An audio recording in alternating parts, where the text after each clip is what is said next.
To begin this program, which is put together around the theme of the Blackness Leadership class, I think that two words would suffice to introduce the subject of Black Miss Leadership class. And those words are Cory Booker, whose name is, of course, on everyone's lips.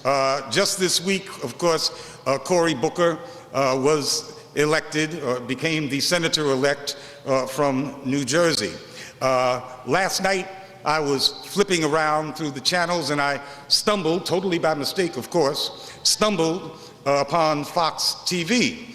And I saw that the crew was busy trying to explain how Cory Booker was such a liberal tax and spend politician who would favor urban areas, meaning black, over suburban areas of New Jersey, meaning white. And that is just so far from the truth, it is laughable, because Cory Booker is the politician who was bought and paid for by the same institutions, the same money bags that are just as white and far to the right as Fox News itself.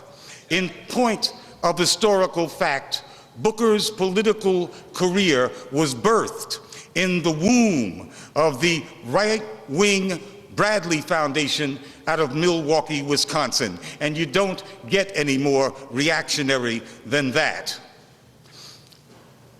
The Bradley Foundation was so far to the right and so good at doing far-right things that it was dubbed by President Bush his favorite foundation. And he wasn't kidding about that. They did him some great service. They contributed to two of his most important domestic policies. One of them was called the Faith-Based Initiative, which was essentially a scheme designed to bribe a whole class of black preachers. And black preachers are, of course, a very important component of the Black Miss Leadership class, as Dr. West would explain if he hadn't had this personal tragedy.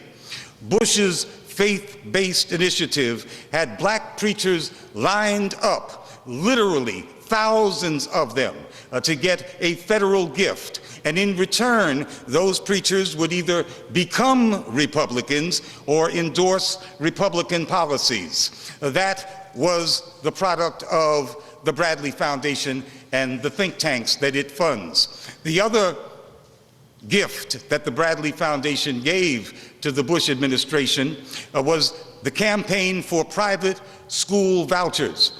And that campaign was very quickly expanded into an all-out push for charter schools, which did even more widespread destruction. And that is the point where Cory Booker comes in.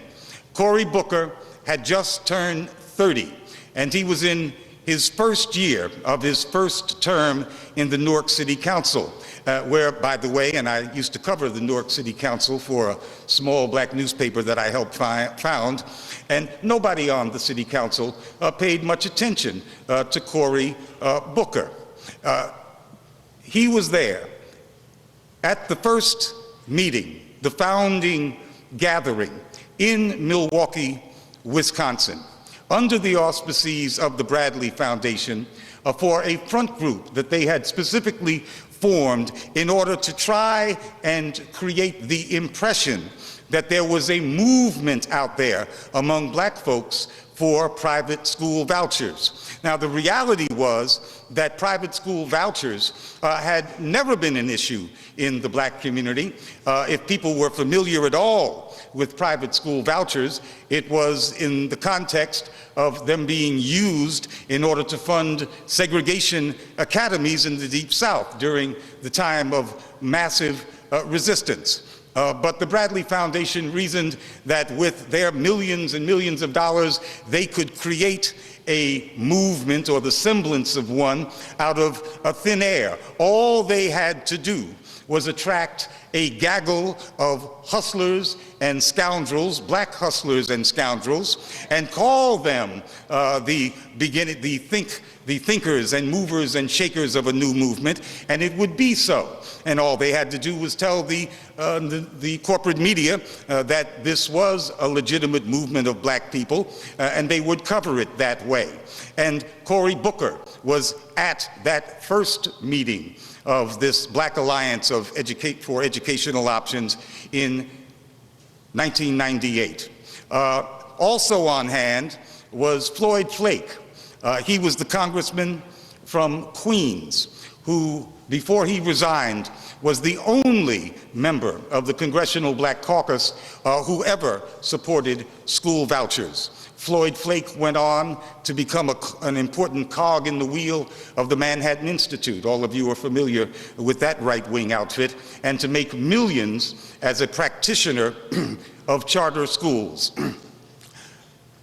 Flake and Booker are part of a black misleadership class, however, one that is totally bought and paid for, created out of whole cloth by the corporate world.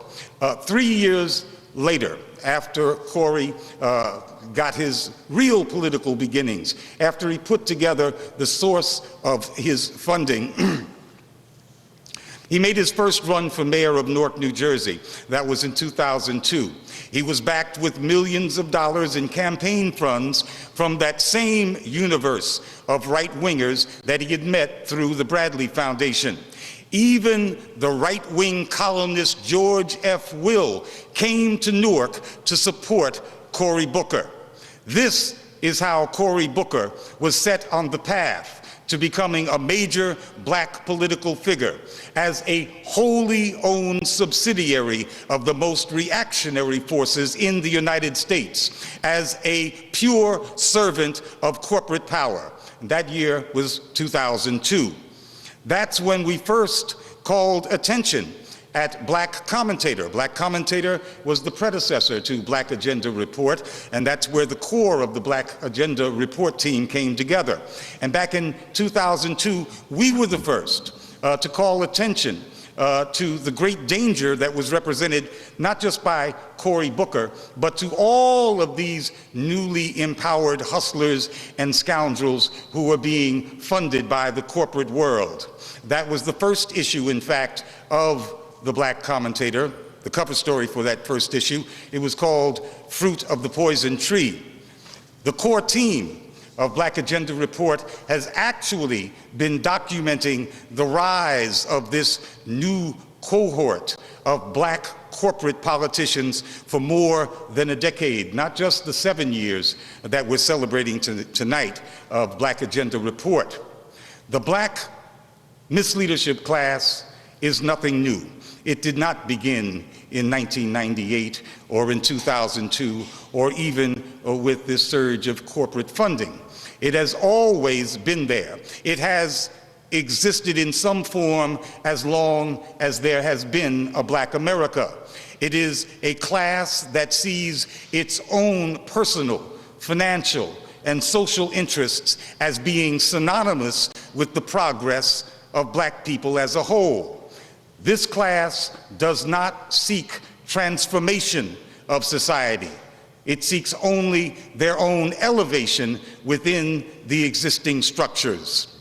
The rest of Black America, as far as they are concerned, is supposed to applaud their individual success. And we're also supposed to call that black progress, no matter what is actually happening to the masses of black people at the bottom. It is the politics of putting black faces in high places, and to hell with those of us stuck at the bottom, or those of us who are below the bottom in the US prison gulag.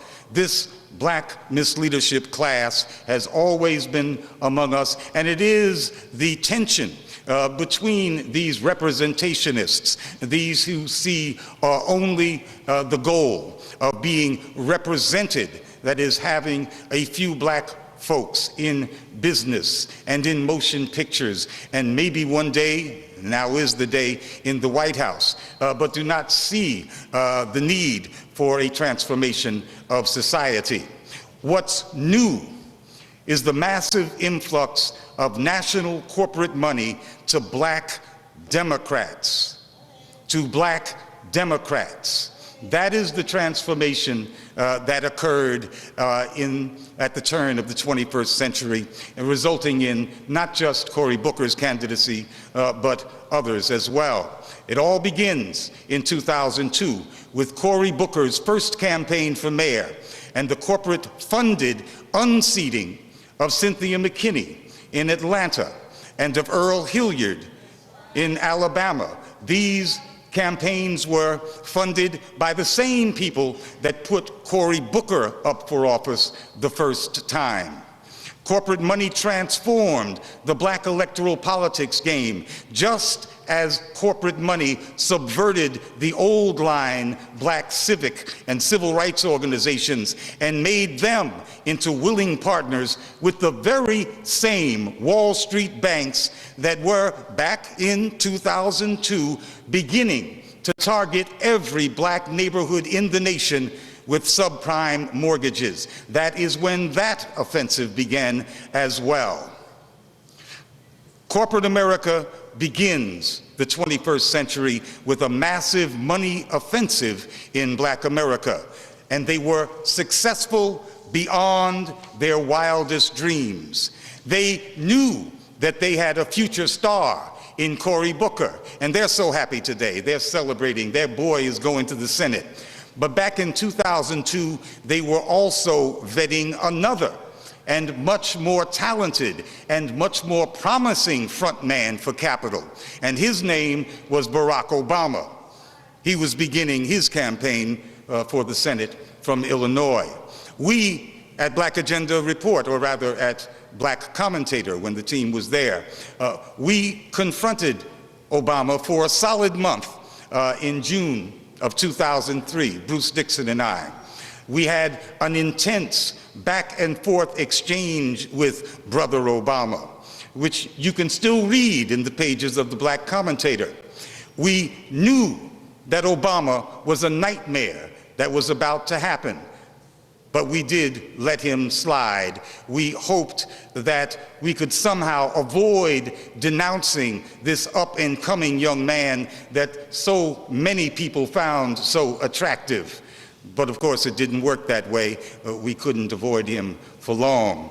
It was Barack Obama who wound up moving forward, and astonishingly, in astonishing speed, Cory Booker's and the Bradley Foundation's agenda on the privatization of public schools. And one of Obama's first acts was to expand the faith-based initiatives. So we have the Bradley Foundation's initiative living on with Obama, just as the Heritage Foundation's legacy lives on in Obamacare. Cory Booker has gone on to climb into bed with every money bag in the Silicon Valley. But Barack Obama is the commander-in-chief of global capitalism, the imperial maestro with a kill list that has everybody's name and everybody's address on it, along with all of your social and political networks and friends. And all of this has been done with a black face.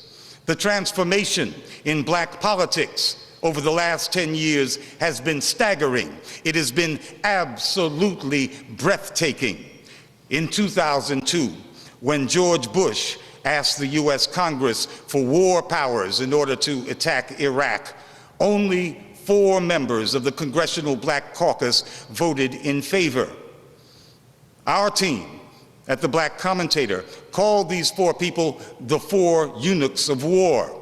Now fast forward just 9 years to 2011, in the age of Obama, fully half of the Congressional Black Caucus, 20 members, voted against a resolution that would have halted the US bombing of an African nation, Libya. This is an outcome that would have been unthinkable under George Bush just a few years before. It was even more grotesque when it's remembered that while these 20 black members of Congress were voting to continue bombing Libya, President Obama's jihadist rebel friends were carrying out a race war on the ground in Libya, purging the country of black Libyans and African migrants and massacring them by the thousands. But that didn't change the minds of half of the Congressional Black Caucus. Only a decade earlier, in 2003, just 6 weeks before the Iraq War began, the Zogby poll did a survey that found that only 21% of blacks supported an attack on Iraq. Huge majorities at the same time of white men were for the war, and majorities of white women and nearly half of Hispanics were also for a war against Iraq. But when the Zogby poll asked the question, would you support an invasion of Iraq if it would result in the death of thousands of Iraqi civilians, only 7% of blacks said yes. And that was a reaffirmation of what pollsters had found consistently ever since blacks have been included in the polling process. They have found that African Americans are the group most consistently opposed to U.S. military adventures abroad. And that is because historically we have not trusted the motives of the United States, and we never have. That is until a black man came to sit in the White House, and suddenly those motives were seen as benign. Now, fast forward again to September of this year. For the first time in history, more blacks said they were in favor of war than whites did. This has never happened before. 40% of blacks surveyed by the ABC Washington Post poll said they were in favor of a military strike against Syria. Only 38% of whites said so, and only 31% of Hispanics were in favor. The question then raised is this a repudiation by a sizable proportion of black folks of the historical black consensus on peace and on social justice? I don't think that it is a repudiation, but right now we can't prove whether it is or not. What is clear is that the age of Obama is offering up the worst role models in black American history, and a black political class that is quite willing to consign the black consensus on peace to the dustbin of history in order to defend a black presence in the highest office in the land. So go bomb the Libyans and go bomb the Syrians. We got a black man in the White House. What does it matter? A significant proportion of the black population is willing to go along with almost any program as long as they feel that they are acting or expressing opinions that are in defense of Obama. I'm going to leave you with one more horrific factoid. Fully 1/3 of the Black Caucus recently voted to maintain the NSA's spying program on all Americans. And to think, 1/3 of the caucus, people who are representing black communities that are suffering mass incarceration and have been suffering mass incarceration for the last 40 years.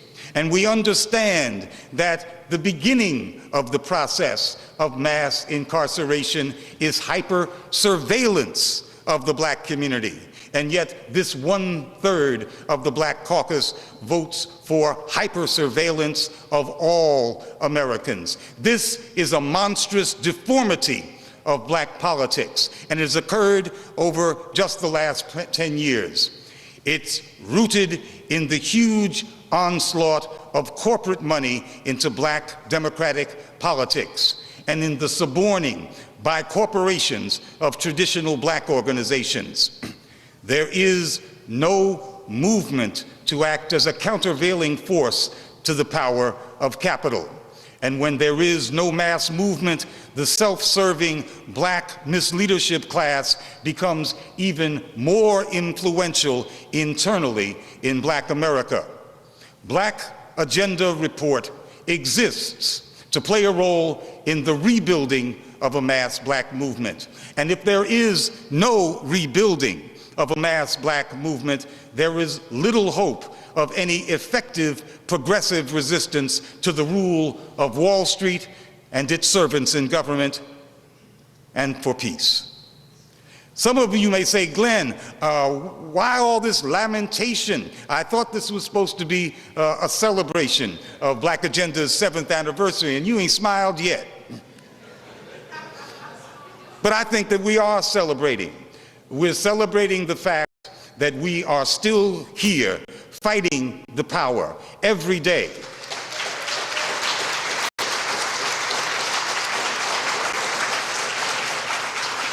And that more and more people of all races are recognizing the real dimensions of the crisis and the character and nature of the crisis. We're celebrating the fact that there still exists a critical mass of people who are struggling to reestablish and repair the black historical consensus for social justice and peace. And some of the most outstanding personalities in that struggle are right here with us tonight. We promised you a productive and worthwhile evening. Power to the people.